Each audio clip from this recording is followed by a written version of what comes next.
everyone, and welcome to Heart and Hand, the Rangers podcast. This is your extra show for the week. I am Cammy Bell, your host as always, and my hope is that some of you are listening to this having recovered from what was a pretty dismal weekend all in all for Rangers last Sunday at Ibrox against Motherwell. There is a man that we use on Heart and Hand, and I call him the break glass in case of emergency, where if you're feeling down in the dumps and you can't be arsed with things and Rangers have just tainted your view on your life currently, we call one man. And I've put up the bat light and he has responded like the superhero he is, Andy McGowan. Who are you going to call? Andy. I don't even know what that was, but okay, Phil. You run with it, mate. You run with it. It was a riff on Ghostbusters, Cammy. Some of your listeners may remember it. Who are you going to call?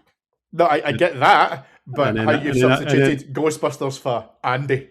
Well, it's quite literally Andy. Could you say Andy? Busters is good. That just doesn't make sense. It's literally Andy. Yeah, exactly. Andy, I like to think that we are capable, in the 10 years that we've been doing Heart and Hand, of a solid, reasonable debate, and we can have an open conversation, not resort to our baser instincts, and we don't want to oversimplify things just for the sake of it. So my initial question straight out the gate is, have we fucked it? No, but we're in the last chance saloon now, which is... So nothing's really changed. I thought we had to win at Tynecastle and Parkhead to win the league, right? But what we've just done is collapse the margin of error to near enough zero for Monday. And that's a problem, because if you were still, 3 points closer at Hearts, then as impossible as it may seem, you could come away from Tynecastle with a draw and still, be totally alive. Whereas now we're in a position where if we don't win on Monday, we're finished. We're completely finished. So we've fucked it from that point of view. But it remains to be seen what we do. We're still in it. But that the performance and the result and in a manner of Hearts winning the last minutes means that it doesn't feel like we can. So the optimism's now back down to hope, and we need to see what happens and how the team react. It's going to take something special to really achieve what we want to achieve. Yeah, I think for me, it's been interesting because I'm not going to say I felt confident. I certainly haven't felt overly confident, but I had reasons to be confident because of, in the run-up to the Motherwell game, we had a decent break. We obviously, teams across in Spain, did some warm weather training, if that's what you want to call it. But I think really it was just that let's just get a change of scenery and get out the noise and let's just see what happens. And I think to all intents and purposes, a relatively sound idea at the time. And I'm not going to blame what happened against Motherwell on the fact that the team went away for a training camp. I get that, there's been times where we've done it in the past and we've done the January break and we've went away to overseas and we've looked at a totally different team. We come back. That is not what happened. And when albeit we're conceding goals, we are scoring for fun, and we had a plethora of goal scorers. So going into Ibrox on Sunday with a brilliant atmosphere, and I'm going to talk about the fans in a wee bit, but with a brilliant atmosphere, I think everyone bought into the retro strip days, or for you, just a normal day. I beg your pardon. Who's the only one that didn't have a retro strip? Did you buy the new one? No, I've got retro strips, but my point was, listeners, just to diverse for a wee minute, 17 degrees is not warm. You don't sit in the car at 17 degrees and think this is roasting. So therefore, I never wore a strip. I wrapped up quite the thing. Hang on a second. Right, we are going to go down a tangent now because you and I are both autumn sunset coloured hair, right? So you and I could find a decent degree of heat in 17 degrees. I was nearly sunburnt. So I know you would have been enough. But 0% body fat doesn't come without its drawbacks, Cammy. I get cold and the slightest wee bit of wind chill, so that's why I didn't wear my retro strap. Back on topic now. I'm happy to admit I'm fairly well insulated, so maybe I'm a little bit different. But Ibrox was in a really good, you know, atmosphere. I love Ibrox anyway, no matter what the weather's like, but I especially enjoy it on like a nice, warm, bright, sunshiny day. And the players had everything in terms of when they came out onto the park. They had the tifo from the UB across the Copeland, which I thought was absolutely magnificent. Some brilliant flags on display, so everyone was energised and everyone was pumped.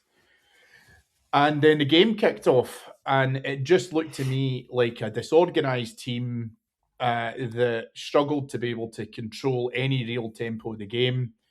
Motherwell were very much worthy of a 2-goal lead for me because they didn't have to take too many risks, but they knew that they could create chances, which they ultimately did. We Rangers then claw ourselves back into it. We get to 2-2. I was pretty convinced. I'm hoping that you were too. That at 2-2 we could have went on to get the 3 points. And the reason as to why it was important, Andy, I think, for us to be able to do that was to be able to send a message that Hearts were going to have to win against Hibs at Easter Road because we weren't willing to let things slip. And from what almost looked like a victory, Rangers were able to snatch a defeat as Motherwell ran up the park. Rangers were jogging back, and Motherwell quite rightly got the winner. I can't argue against that because our lack of application when we're able to try and get back to the ball was abhorrent, and we looked like as if we ran out of steam and ran out of ideas, and very possibly ran out the title race. And the thing that annoys me about all of this, Andy, is going into it, you're then thinking to yourself, well, we are the formed team. We've got a job to be able to try and do here. And yet, and I said this in our car pod and Patreon after the game, if you were a complete neutral with no idea the context behind who these teams were, and I was to say to you, one of them's going for a league title, you would not have picked Rangers. Listen, Motherwell the best team we've played domestically for ages, right? And I'm including Celtic in that. There's something different, and I think the first thing that we have to say before we analyse our own problems and what we did wrong and right is that Motherwell are playing exceptionally well this season and would give any team trouble, and we've seen it, right? We need to say that because I thought Motherwell were excellent in that first half. The thing that I've got, or the problem I've got, is we're talking about the atmosphere. We're talking about the fact that it's teed up. The fans are playing their part. You know, you've got the weather on the day, all this kind of stuff, and that's only part of the story, right? That sets the scene, and then the team's going to rise to the occasion. But I'm the man that says we must stick with rule regardless, right? So we collapse from here on in and we finish third. I still believe strongly that we need continuity and we need to give Rule a full season and we need to give him a summer of top recruitment. And I think that is the best course of action. That's what I've been saying because I like Rule. I think he's pragmatic enough to be a Rangers manager and he'll be learning as he goes along. And this season, although it doesn't feel like it now, if we go back to when he came in, this season was a free hit for him. And he's done okay. You know, he's done more than I expected, and he's made a terrible, terrible season into something that's actually palatable and has got us excited and believing again, albeit it feels right now that it's fell off a cliff a wee bit. But what happened on Sunday was that the approach, I think, was overruled by emotion and trying to live up to what the stadium's expectant mood was, right? This is my theory anyway, because at Fir Park, when we last played, I remember when we drew 1 each and we had a disastrous final minute injury time, we played that game very, very differently. And we played it as if we were in a European away game and we were fairly compact and in shape. And we actually said to Murrow, you need to play through us. And barring a miss for, a sitter for Chermity in that game, we would have seen that game out and it would have been a fantastic away game, a fantastic away result. as it played out, the last 10 minutes to 15 minutes of that game were a bit of a disaster, and we never used our subs correctly, and then we lose that goal, right? But I think that playing Motherwell, and this is respect to Motherwell on my part, and we can all say, oh, it's Motherwell and budget differentials and all the rest of it. No, Motherwell are really, really good this season, and they're cooking with gas, and they've got players that absolutely believe and implement that style of play they've got. I think the approach that we should have taken on Sunday was the same as we took it for Park. We should have been playing compact and tight and asked Motherwell to try and play through us. And I think we would have got more joy out of that, right? What we did is, well, I was watching it. I'm like, what are we doing here? I mean, we were going man to man, or I don't know what was going on there, but whatever it was, they were just playing through us, through the lines with ease. Chukwani and Raskin had bad games, but slightly in their defence, I think they were exposed. The press was completely dysfunctional.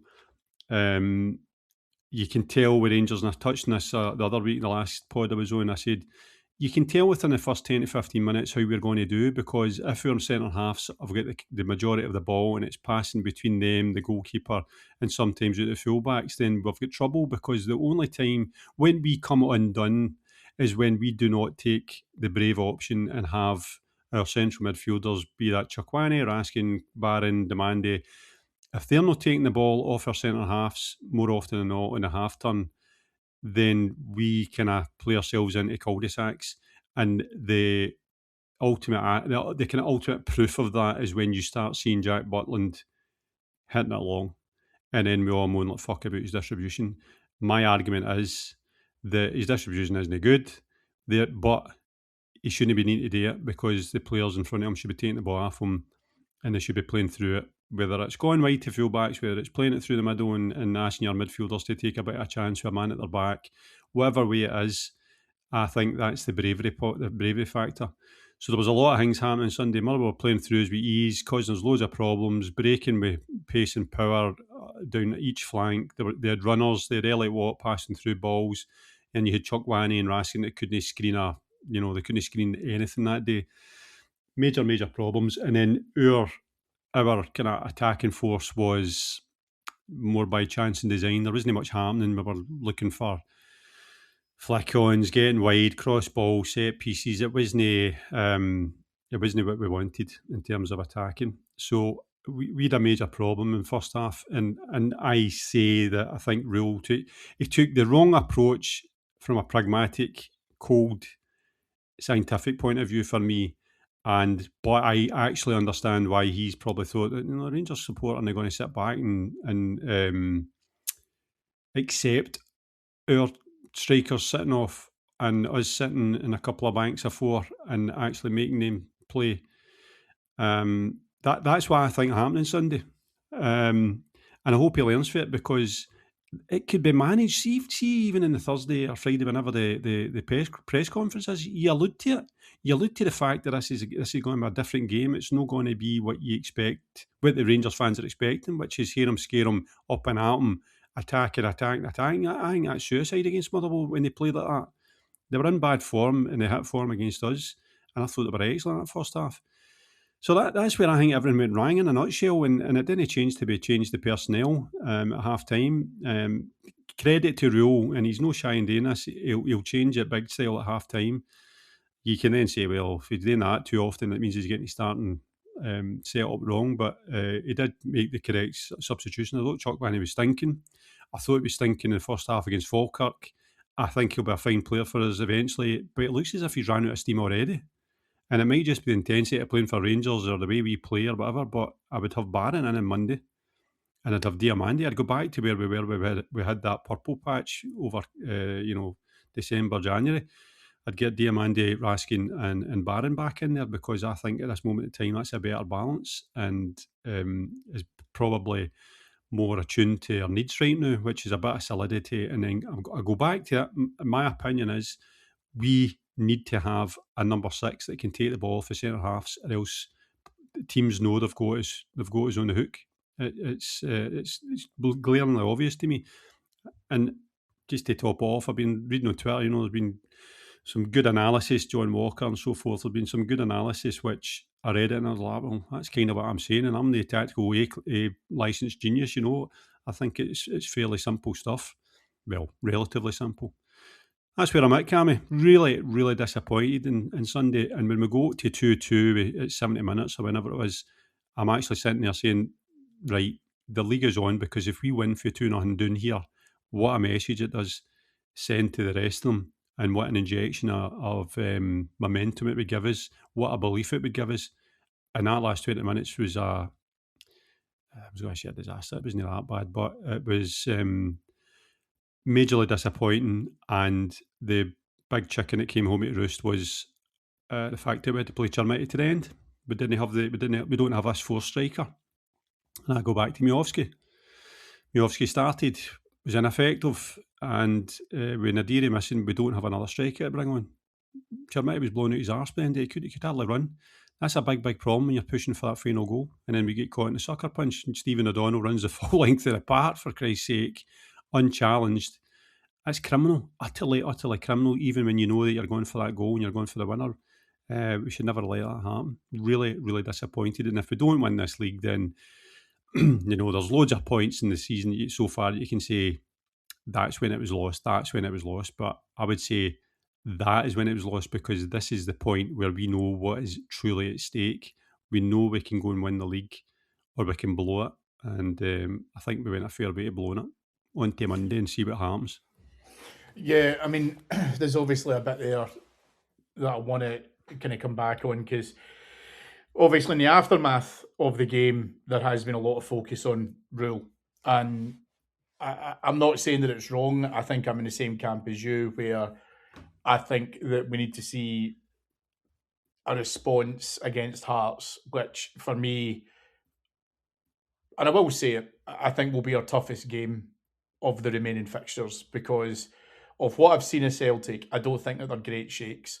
I am not saying for a minute, however, that it will be shooty in at Parkhead. I think that if we beat Hearts and it galvanises a Celtic league attempt, then I think that they can motivate themselves. And there's been a clear agenda with some of that. Well, let's pish about letting the Green Brigade back in and all that nonsense.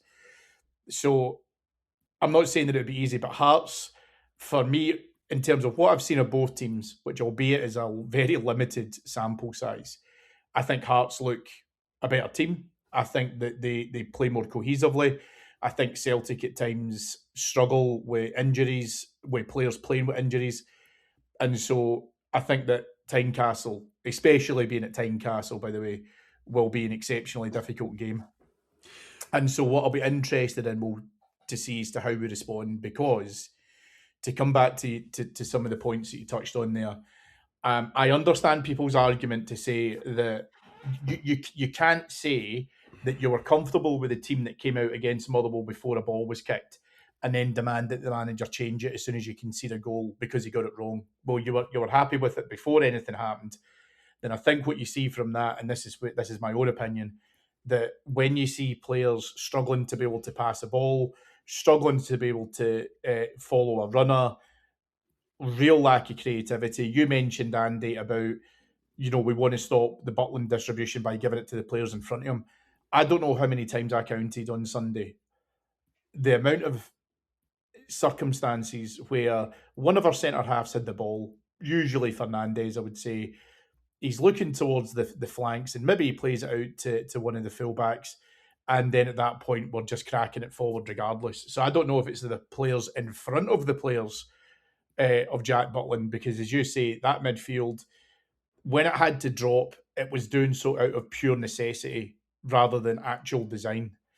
And so I think that there is a valid argument to say that if Rule had started it and he saw it, for the first, let's say just the first 15 minutes, Motherwell scored on 16, right? But I'm being kind. If you wanted to assess that in the first quarter of an hour of the game and then he felt he had to change it, okay, fair enough. I don't think that Motherwell were pressing us so much and were giving us so many problems that it was like an onslaught in the opening quarter of the game that then it would have felt like, yeah, we definitely have to change this. My hope was that he would have stuck with just being able to get the team just to try and sharpen up a bit and to stop playing slack passes and again create some energy and take some risks, which I know is kind of what you had mentioned there as well. And his changes were forced upon him at halftime because by that point he did say, that this is simply not working and we have to go to it. But there's probably, and I've said this before in previous shows, Andy, right, where I think that he has got a squad of about 14 players who he thinks that will be able to get this job done for him. And the vast majority of that, in fact, almost all of them were used, with the exception of Oliver Antman, on Sunday, where they have let him down. I thought Gassama was terrible. And I take into account that if he's playing on the right-hand side, doesn't really suit him, I understand that. But you mentioned Miovski. I actually think that if we had been able to make the changes that we did and Miovski had still been on the park and someone else had went off in his place, because we were creating more chances in the second half, Miovski very easily could have gotten one in the end of them. I don't know if he finishes the 2 Chermiti chances that he had, because he had one just inside the box and then obviously he had one that was at point blank range, didn't score either of them. The Asgard one where he potentially could have just tapped it, the Moore one after the Chermiti chance, etc., etc. If any of them had fallen to Miovski, maybe he gets it. But Chukwani, I think I agree with you in terms of, he looks like he's ran out of steam. Sterling was awful at times. I think that my biggest problem with Dujon Sterling is that I think that there is definitely a player in there, and I've been happy when he has been playing because I think he solidifies us a lot more. The problem right now is he's virtually broken and we can't rely on him. And so my question really is, if he had changed it with 15 minutes into the game, does it then put a spotlight on the players that he takes off? Because we all know in modern football nowadays, if you start making subs that early in the game, it takes a lot for a manager to turn around and hold his hands up and say, I got the starting selection wrong. I'm going to take you and you off. But also, by the way, I might need to use you at Tynecastle and Parkhead. That's tough, I think. So why did he wait till half time? Is the question. Because we were 2-0 down and his hand was forced. Well, his hand was forced at half time because of the second goal, right? But even when we were watching it, we're like, you need to change something here. I think the changes that were required were so significant. It was a bigger risk to do it mid-game than it was to try and get to half-time and sit them down and explain exactly what was required. Do you know that? Because I was sitting watching that, and one player wasn't going to cut it. I do take point on board the point you make about throwing players on the bus, because it's always perceived as such. But I honestly think that we were in disarray and we were hanging on with our fingertips. It didn't statistically, shots against us and stuff like that, we weren't, right?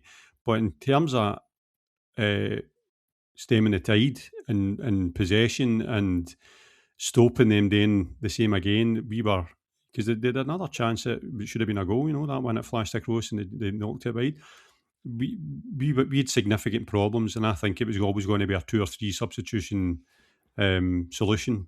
And you can't, the best one in the world, I don't know if professionals will agree or no, I don't think you can do that just by putting the players in the park, because there's a lot that has to accompany that in terms of instruction and reshaping and reset.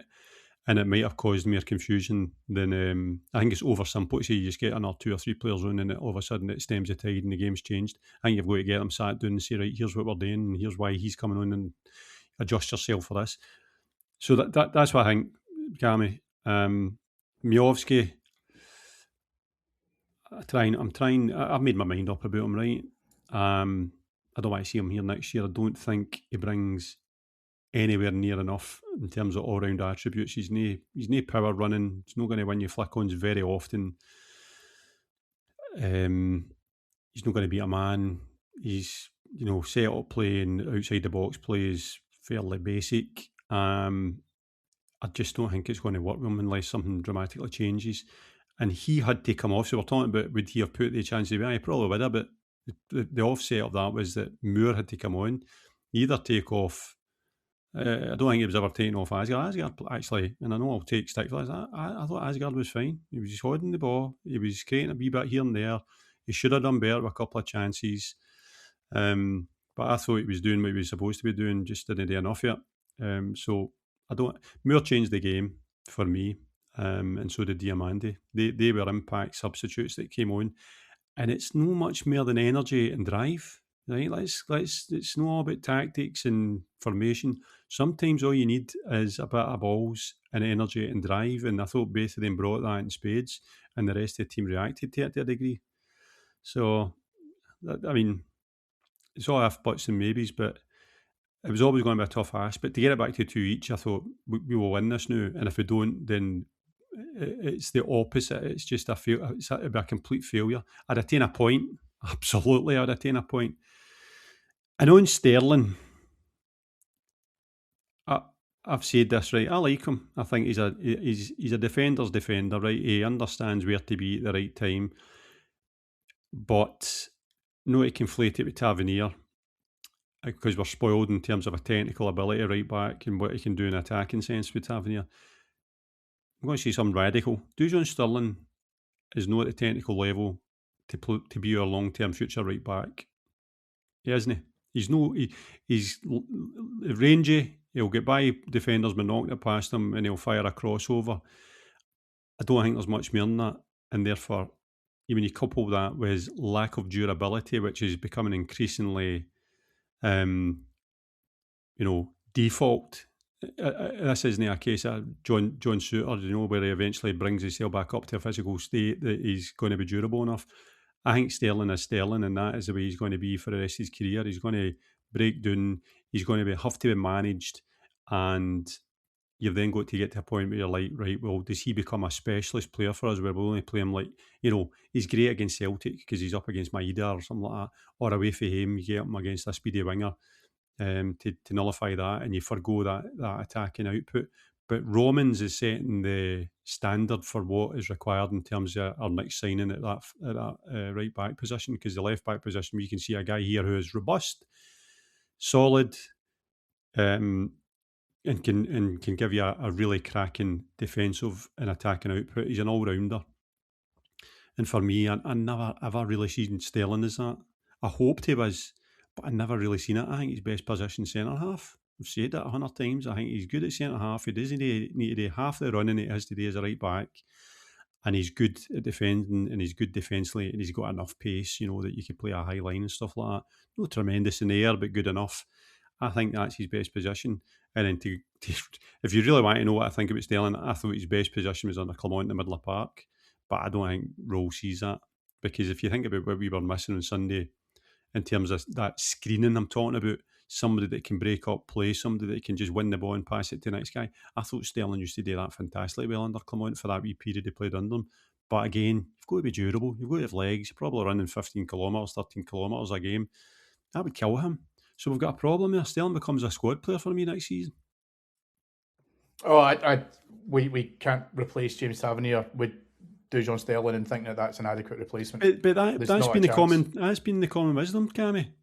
That has been the consensus that he's the next right back, and I've always said no, he's not actually. Forget about his fitness problems. You need to have a wee bit more in terms of that attacking quality, the delivery, the ability to interlink. He's decent, he's fine. I'm not degrading the guy at all, but he's no going to be the equivalent of what Robbins is looking like for us, and he's going to be nowhere near James Tavernier in terms of attacking output. Better than Tavernier defensively by a country mile, but who isn't he?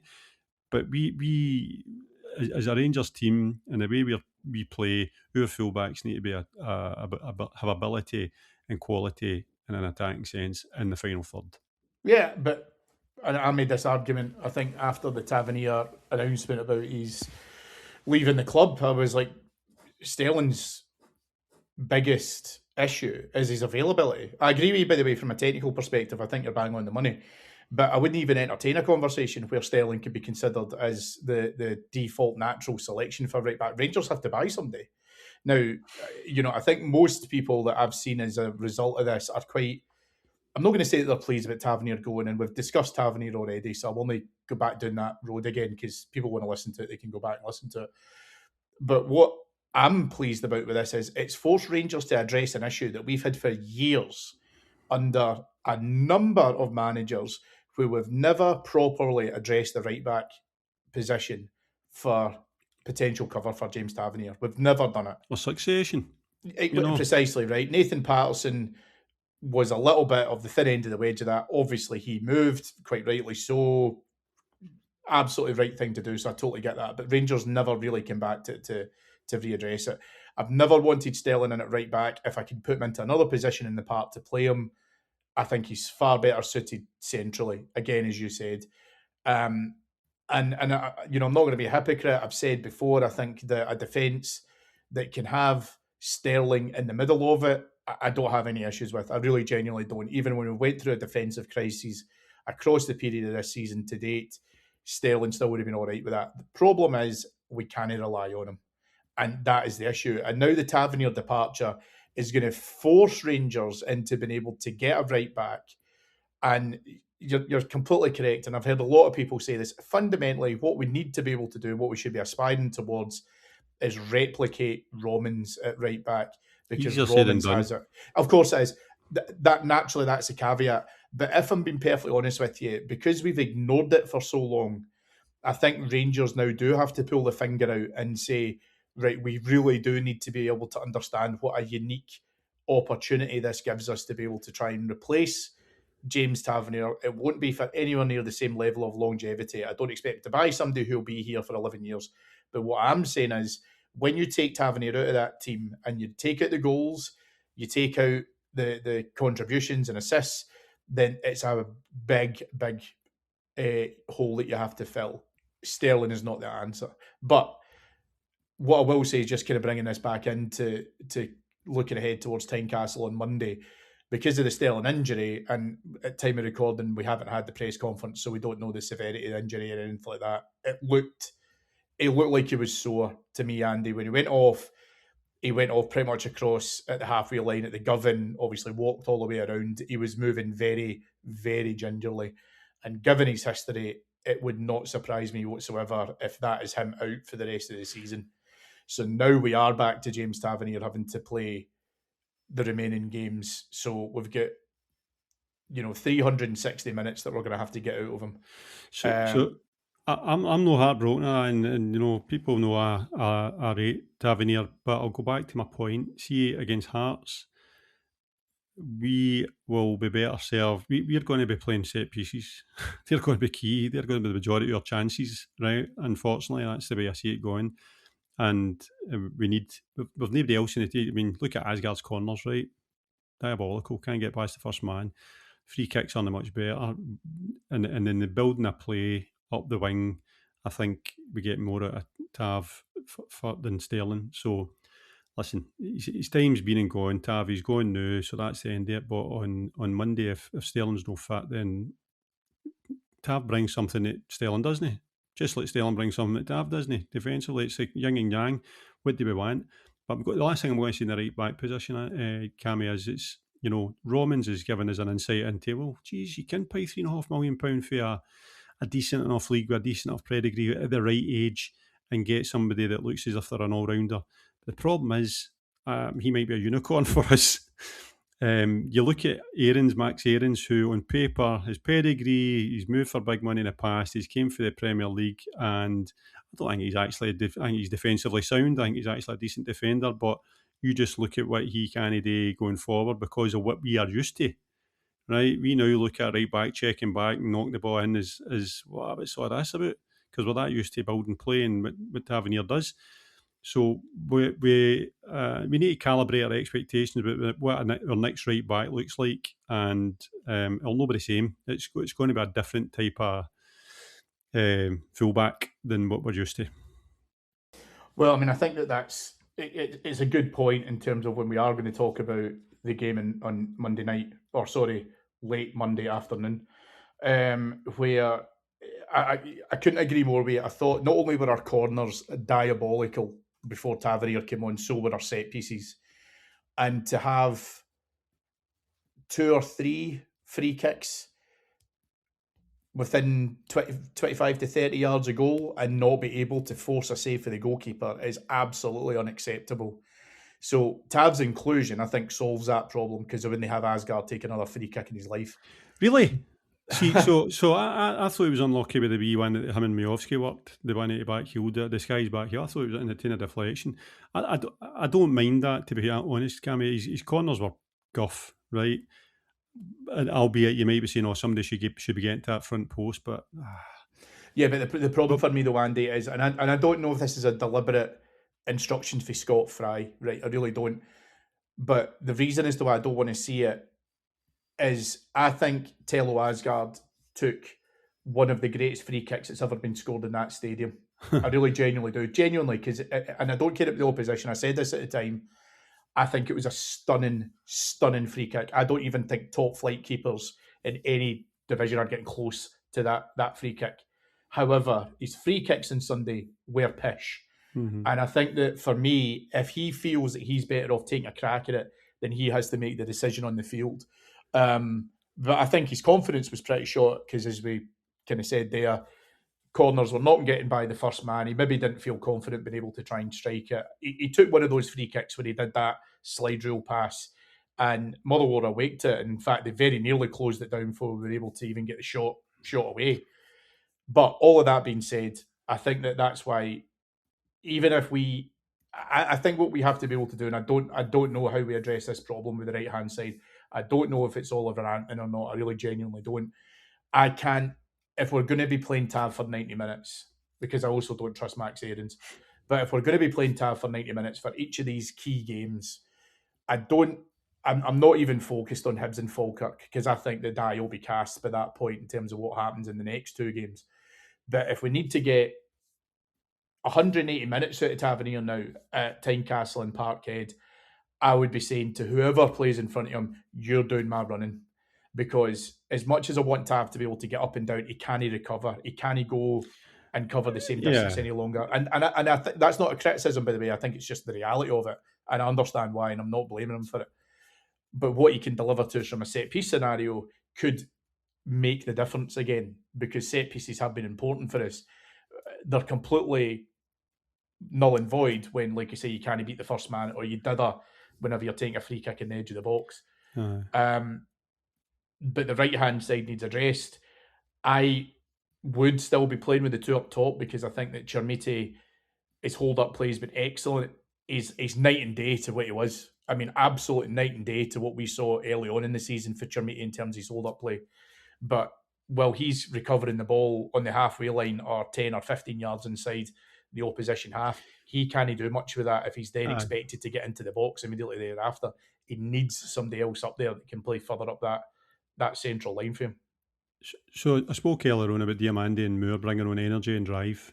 I thought Chermiti was a player that got past marks on Sunday because he was doing that in the first half. He was dogged, he was physical, he was dropping, he was running with the ball. He was doing everything he could to force the issue, which is what we need. You think back to players that have really dragged us through the championships, Purcell, Haitley, people like that.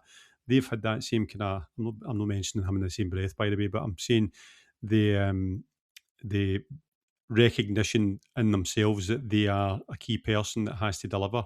I'm seeing that coming through with Chermiti. Now, he scored 2 goals. He should have scored a third. And the third would have been nice, but I think he escapes any, blame because he was the one that was keeping us in the game. And actually, I thought he ran his cell into the ground. I've no truck with Chermiti at all. And he's maturing into a very, very decent player. And I think we're seeing why he was the money was paid for him. But your point, Cammy, is he a sole striker or is he a two up front? He could be a sole striker, but it depends who's behind him. And that for that you need a real bona fide goal scoring striker come midfielder, which is supposed to be Asgard because he's that neither one nor the other. He's the one that's kind of covering the midfield and covering the attack. And for me just now, although he's getting better, he seems mentally timid to me. I think he's still feeling the weight of being a Rangers player on him, and that's even heavier at this moment in time. And that's why I'd change it up Monday. I'd go with the 3 barring the Diamande, Raskin, and I'd have Moore, Chermiti, and do you know, I would say Antman, but he's another one that it's very, very unfair to throw him in for a start on Monday if that's what Rowe's thinking, because he's I think he'll still be a player for us, a contributing player next year. Maybe not a first starter every time, but I think he'll still be a guy that gives you your assists and your goals over the course of the season if you use them properly. He's still finding his feet. It's too late in the season for him to be dropped in and say, right, win as a league, mate. I think it's a fair question to say that potentially he was the substitution, but that should have come on for when Barron came on. And I like Barron. This is not a knock against Barron, but it felt a wee bit to me like backs to the wall when Barron came on. Whereas Antman, I think, gives you that energy, and he gives the opposition something to think about. Is probably the best way I could say it. But I agree with you. He's always likely to get by a man and put a cross in. Exactly. But I agree with you that he gives you that injection. So it might be unfair to ask for a start from now, but we're down to the bare bones, Andy. And I think, when I look at, again, as I said already, that 13, 14 players that I think he feels that he can truly trust, the rest on the periphery you're only getting used in a crisis. Max Aaron's perfect example of that. You're only getting used in a crisis. And I don't know if that maybe there's a thing there that he's made that clear, not through necessarily subtle measures, but maybe he's made that clear by association to some of those players who are sitting in that periphery. The likelihood of you being involved now is going to be fairly minimal, shy of something catastrophic happening. You'll not be involved. Antman, I'm hoping, is not in that group, because actually I think we're on the same page here. Actually think that Antman does give you something. But in fairness, I said the same thing about Bajrami, because I thought Bajrami did really well, if you remember, up at Tynecastle months ago, and is just more or less came out the picture.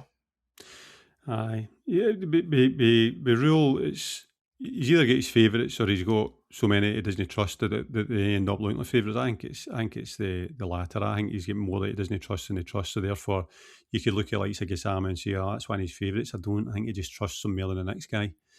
Yeah, Scott Olsen's been a major disappointment, and it doesn't look as if he's the last guy I'd throw in against Tynecastle. For what I've seen, sounds terrible, but it's the truth. His lack of, and I know it's not what he's signed for, but his lack of dig and basic physicality and ability to withstand the kind of physical nature of things first and foremost, and his lack of bravery to take men on has startled me to the point where I'm like, what? This is the guy we've all been talking about for years and years and years, and his name preceded him.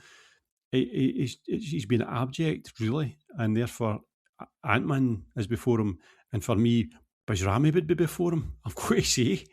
And I don't particularly rate Bajrami. I think he's hit and miss, and he's over the piece. He's been a total disappointment for Rangers. But that's where we are. So, if you're to say to me who you're going to maximise on the bench for Tynecastle, I'd be having Bajrami in before Scott Olsen. I've got to say it, but I don't think that'll happen. No, I agree with you. I think this might be an unfair accusation, but I think at the moment just now, Scott Olsen is pretty much looking at life beyond Rangers. Well, and I don't necessarily blame him for that, because he was given an opportunity to come in. I don't know if he maybe thought it was easier than if he thought it was going to be easier than it actually was. And I think that there is quality there, but at the same point, he's done nothing for us. And this is where, again, it comes back down to Rule is going to have to look at some of these guys, and he's going to have to say, can I trust you to be able to help us get us over Tynecastle and Parkhead? Because I've got guys out there who are starters, but they can't do it all themselves. You're going to have to help share some of the heavy lifting. And he's going to have to take a real honest assessment of some of these players and see as to whether or not they're committed to that or not. Because Rangers at the moment just now are happy to concede stupid goals, concede time in terms of not being able to muster enough of an attack via lack of energy, lack of enthusiasm, lack of like real hunger and desire, and we can't bring passengers on, and that's the problem. And that's where I think for me, especially when we get to Tynecastle, when you're against a Hearts team that now know viably they can knock a horse out this race permanently, then they don't need to be motivated for this. They'll already be well up for it. Rangers need to go that step beyond it. Hearts were a raging bull Monday, and they will know what they can achieve. I mean, it's there for them to take, and I'll be very, very surprised if they're not so hyper motivated and ready for this that they don't, right? But we're still capable of winning at Tynecastle, and I'm not joking when I say that. None would surprise me less that we go to Tynecastle and win by hook or by crook, because we've got that in us, right? I know we've not shown it often, but we do have that in us. But they're going to have to be ready on Monday for complete and utter physicality from minute one, and you'll know within the first 10 minutes whether we're up for it or not. Cammy, I've got to say, and that'll be in the intensity of the passing.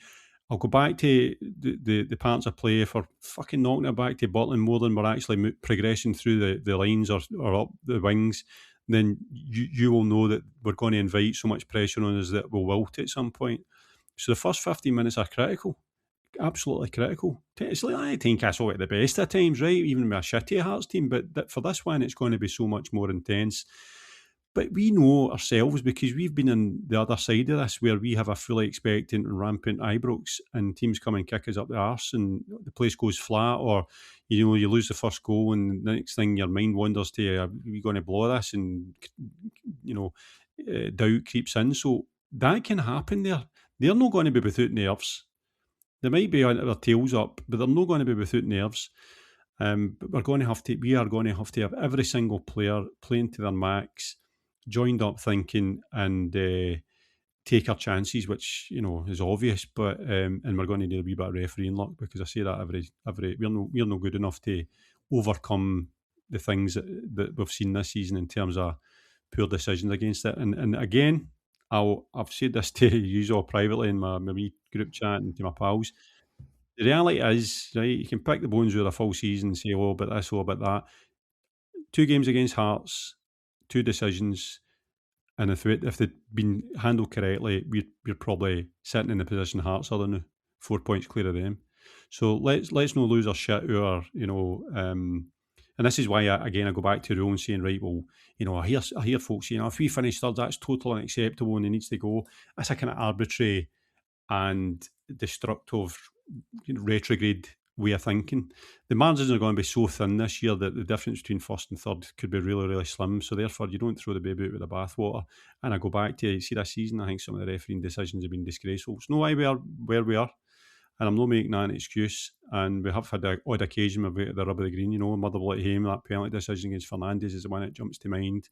Tavernier, last man against Kilmarnock before we actually went on to score another 4 goals, stuff like that. So I'm not blind to what we've had. But key moments, split decisions, Moore at Easter Road with that goal. There's umpteen, and particularly the 2 Hearts games. So that's why I sit here saying we've played them 3 times, and really, if we'd scored first at Tynecastle, I think we're going to win. And if that Shankland goal with the hand bodies in his hand, then we were in that game all day that time, even under Russell Martin. So 3 games we played them, and we probably should have won the 3. So let's not have an inferiority complex, but we're going to need absolutely everything for the field. But I think that comes back to what we were talking about before. That I mean, I agree with you in terms of decisions can go either way, and I think if we're getting to the stage where we're having to try and rely on a bit of referee luck, then I think game's a bogey. But I know what you mean. I think the margins are fine, is what I'm saying, Cammy. Of course, we're 1 or 2 of these shitty decisions.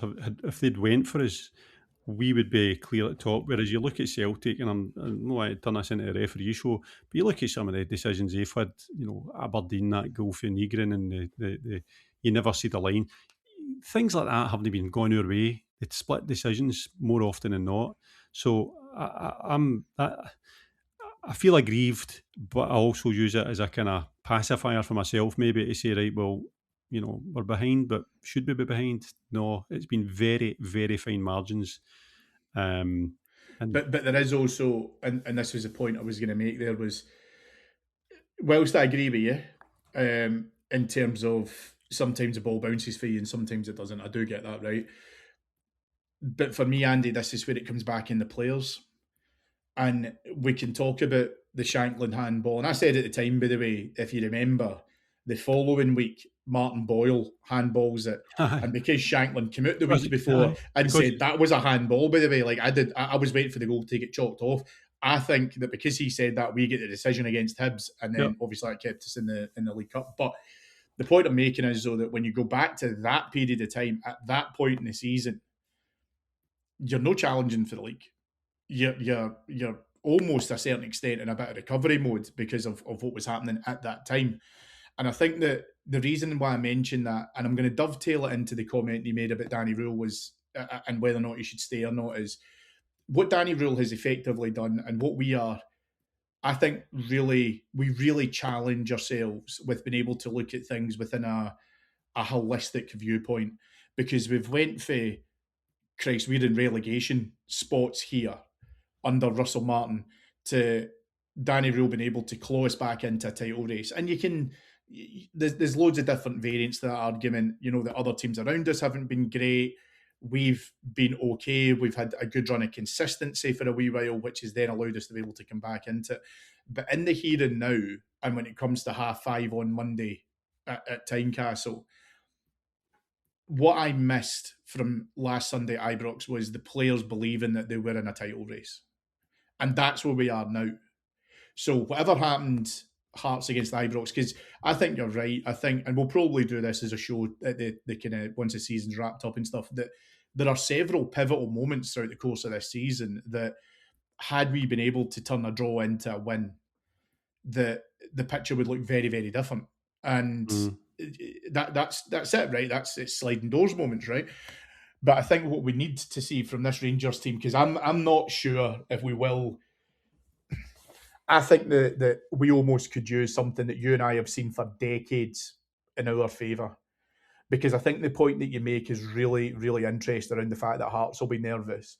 So maybe we go to Tynecastle and we see what opposition teams have done to us at Ibrox, where if you've got a crowd that's antsy, that's hoping for something, is a bit nervous, but if you can keep the game quiet and you show some good elements of control, rather than busting gung-ho, because I don't think this Rangers team can go gung-ho. I don't think we can press our foot to the floor now for 90 minutes. I don't think that can happen any longer. But maybe we do start to use the crowd in our favour in Edinburgh, where we can say, right, you know, we have to... and again, it sounds like as if I'm talking about the impossible dream here, but defensively, we have to be switched on, and we have to be sharp, and we have to work. And if we can get that defence back to what we believe and what we have seen it's capable of doing, rather than giving away shitey goals, but if we can keep that going, and let's say we get 20 minutes in or 25 minutes in, then I think that energy turns in our favour. Absolutely. What I mean, it could go any way. You could find that we play controlled football, take the sting out of the game really, really early, and work our way into the game. Because that's what happened the last time at Tynecastle, and then we got our goal and it was ruled out, right? We were fairly comfortable up to that point, and then that's why I'm pretty convinced if we'd scored that first goal, we'd have won the game, right? So we either do that, or we go out and we match them physically in that 100 mile an hour hurricane that's going to come our way, because I think that's what they'll do. I think we need to be ready for that. It takes a really, really, really good team with that bravery on the ball and midfielders who could take it to play that kind of, no passive, but you know what I mean, it's controlled and it's, you know, taking the sting out of the game. It's very, very hard to do that when the team are forced putting you. The problem I've had with the Rangers under Rule more often than not is that too often I'll think other teams set the agenda. You know, Falkirk did it the other week, Motherwell certainly did it on Sunday, but even at home, you know, Dundee were setting the agenda in terms of how they were going to play, and we kind of had to adjust to meet it, if you know what I mean, instead of us imposing upon them. Celtic did it against us in the second half of the league game when we were 2-0 up and they make it 2 each because they changed their game and imposed it upon us. Too often that happens for my liking, and I'm no equipped tactically or football-wise to explain why that's the case, but I can see it. And I don't know what that is, if it's a player, or a personnel, or a tactical, or a mindset thing. But too often other teams are allowed to get their tails up a wee bit by playing football against us. But Cammy, football is a simple game, because what squashes that every time is a goal or two.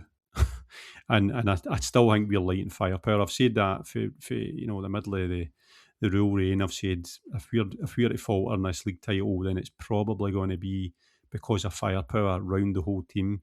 With a wee purple patch there where other players were chipping in, Miovski, Chukwani. If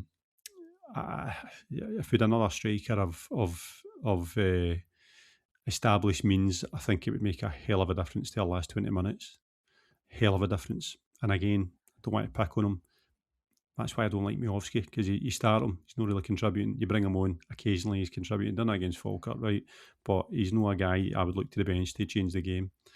He's not dynamic enough. He's not around enough. And I know I'm picking on him, but no, but I think it's that is a problem fair for us in our recruitment this year. But maybe, tell me if you think this makes sense. For me, he feels like the guy you bring on at 1-0, but he's not the guy you bring on at 0-0. I wouldn't bring him on at all. now you are picking on him, Andy. I just want to wrap up, because I think we've spoken a lot about what we expect for the players.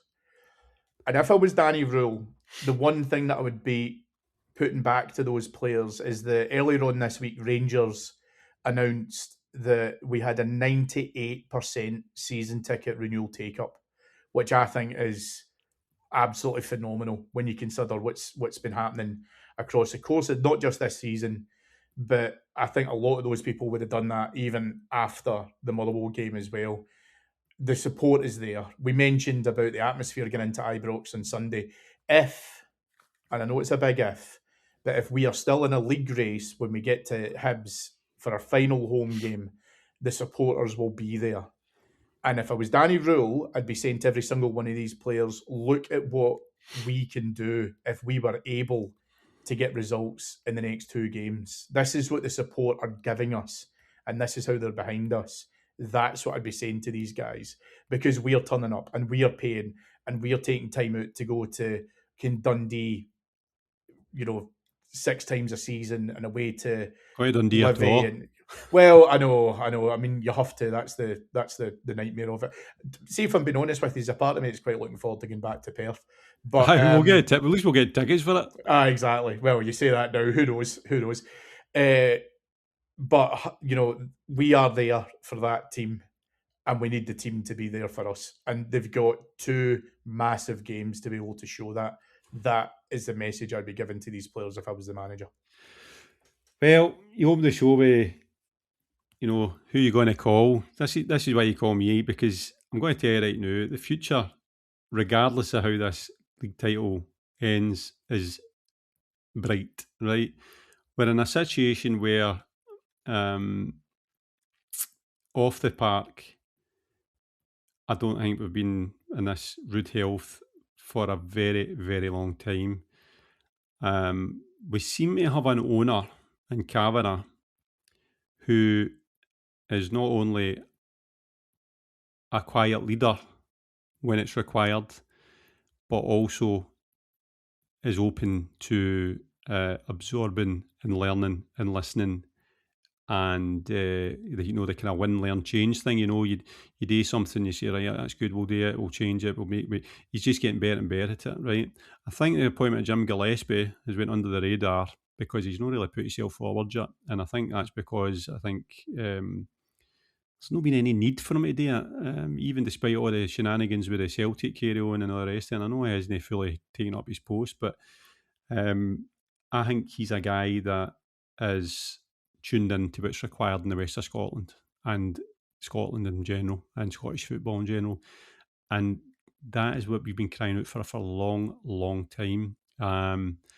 You've got the share issue, which we covered the last time me and you were on this show. You've got the fact that you've got Raskin and Fernandez that I would expect to go in the summer, and I would expect to get chunky fees. And I think we're going to have another overhaul. Not an overhaul, that's a wrong word, Cammy. I think we're going to have another mini refit, but I don't think it's like the previous ones we've had season on season, because seasons before were like, we're so fucking shit, where do you start? We need to just build the whole team again. I think what you've got now is a couple of wee foundational spots here that we can build upon. And despite Chiquani going off a cliff just now and all the rest of it, I think the recruitment seems to be more explicitly attuned to what we need. Physicality, enough technical ability, but durability and ability to play for Rangers. Romans and Chukwani have been two signings that I was delighted to see. They're rare 6 foot. They come for a decent league. They've no cost too much, but they've cost enough that they should be quality enough.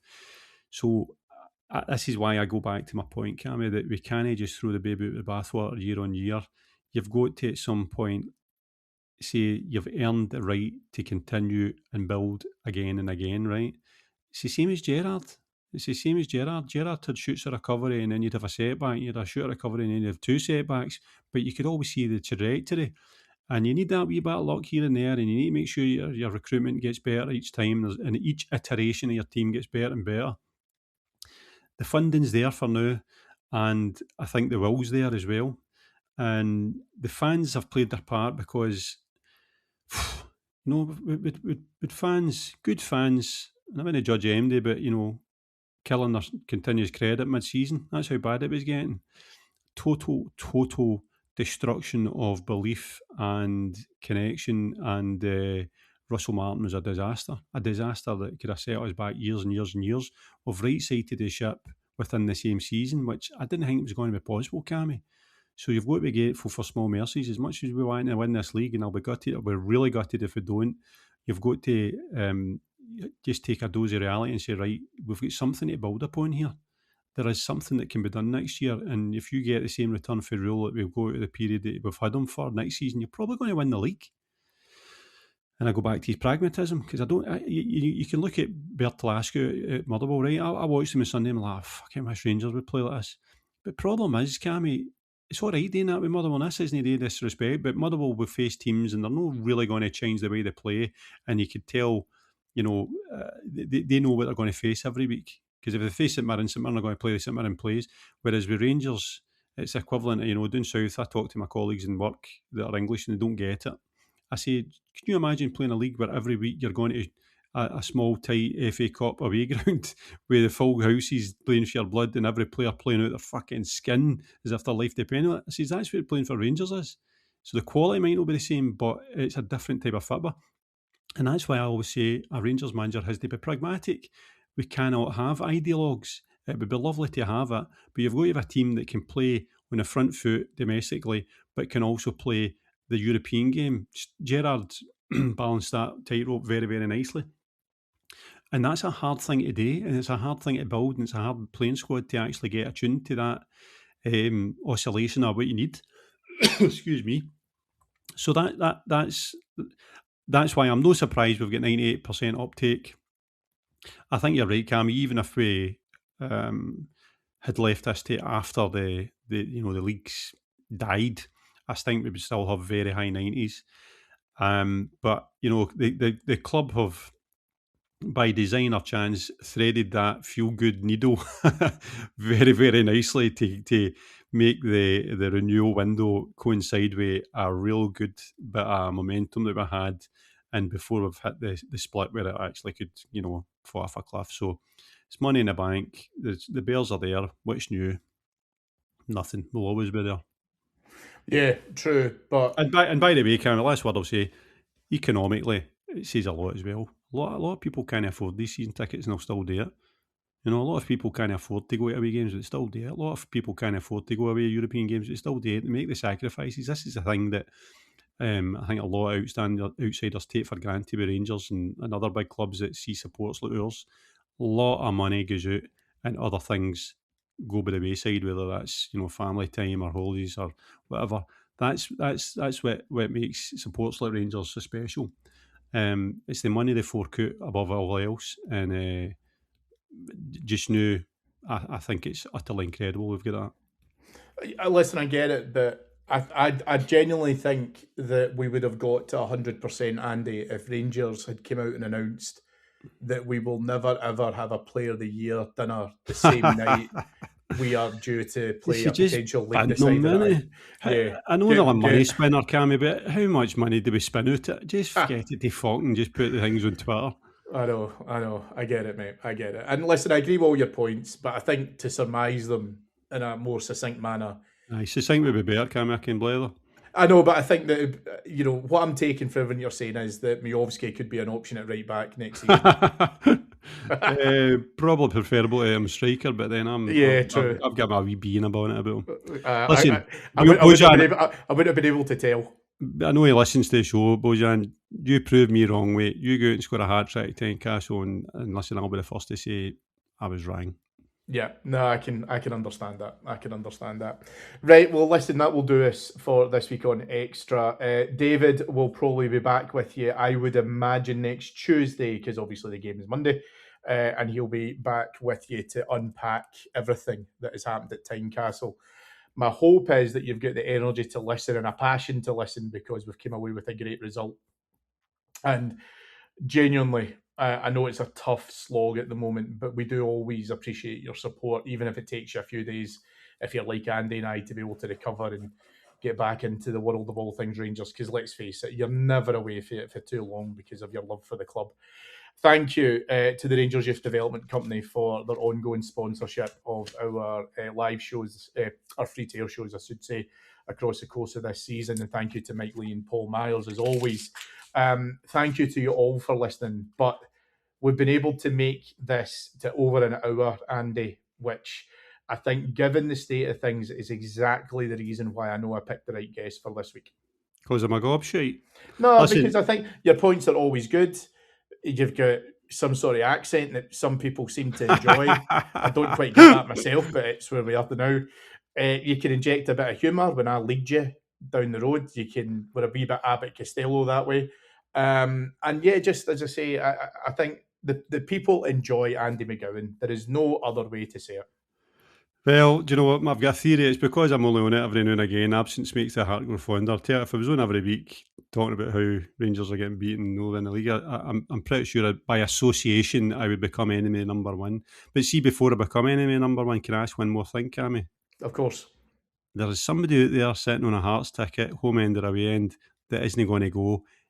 Just send it my way. I'll take it. I'll even pay you for it. League's by. Just dead rubber on Monday. Just get to me, okay? Get me on Twitter if you've got a ticket there, home end or away end.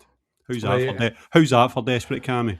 It's fine, mate, because I've got, obviously, been out in West Lothian. I've got a few Hearts fans on my doorstep, and I've already started chapping some doors. My problem, I think, more than anything else, is they're all telling me to beat it. And I'm talking about guys who have had season tickets at Tynecastle for ages, and they haven't went until pretty much midway through this season. Aye. So I think your chances are limited. But listen, I'm never gonna decry other fans. But if someone's listening to this and they've got a spare ticket, send it to me. I'll send it to Andy. the Tuesday after. Nah, I'm only joking. You deserve it more than I do, big man. Right, well, listen, that will do us for this week, folks. Again, like I say, thank you so much. If you want to hear more from myself, Andy, and a whole host of brilliant podders all about all things Rangers, and plus some other subjects as well, it's not just the Rangers that we cover on it, head on over to patreon.com/Heart and Hand, and you can get loads of Rangers content on there for as little as £3 a month. It's an absolute steal. But we'll be back with you next week, and I'll be back probably this time next week, I think, to talk about the trip to over there. But we'll speak to you soon anyway. Bye-bye.